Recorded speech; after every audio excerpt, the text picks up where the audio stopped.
جناب آقای پزشکیان، تعداد زیادی از مردم به خاطر تسلط شما به قرآن و نهج البلاغه به شما رأی دادند.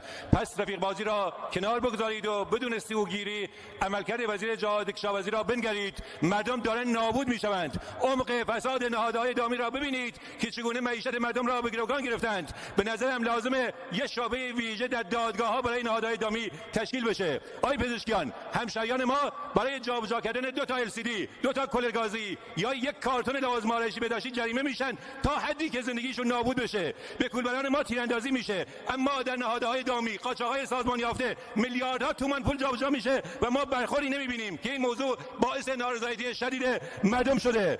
آقای پزشکیان، قرار بود بعد از جنگ 12 روزه معیشت مردم بهتر بشه، اما همزمان با افزایش قیمت بنزین، قیمت گاز حدود 10 برابر شده، سهمیه ذخیره شده سوخت خودروهای وارداتی 0 شده، قیمت گوشت و مرغ و برنج و اکثر کالاها حدوداً 2 برابر شده. دیروز همزمان با حضور وزرای اقتصادی شما در مجلس که جهت حل مشکل معیشت مردم آمده بودند، طلا و ارز بیشتر از هر روز افزایش پیدا کرد. آیا گیر کار کجاست؟ چرا کوچکترین نظارتی صورت میگیره؟ آقای پزشکیان، سفره مردم از کوچک شدن گذشته، سفره مردم در حال جمع شدنه. مطمئنم که شما از قیمت بازار خبر ندارید یا اطلاعات نادرست به شما میدهند. شما که داخل بازار قبلا میرفتی، باز برو بازار رو ببین، قیمت‌ها رو خودت ببین، چون شما را انسان با وجدانی میبینم. مطمئنم اگر عمق فاجعه و فشار شدید اقتصادی مردم رو ببینید، مطمئنم بی‌درنگ چند وزیر ناکارآمد اقتصادی رو فوراً عزل میکنید، نه اینکه افزایش حقوق کارمند و بازنشسته رو 20% اعلام کنید، افزایش قیمت، افزایش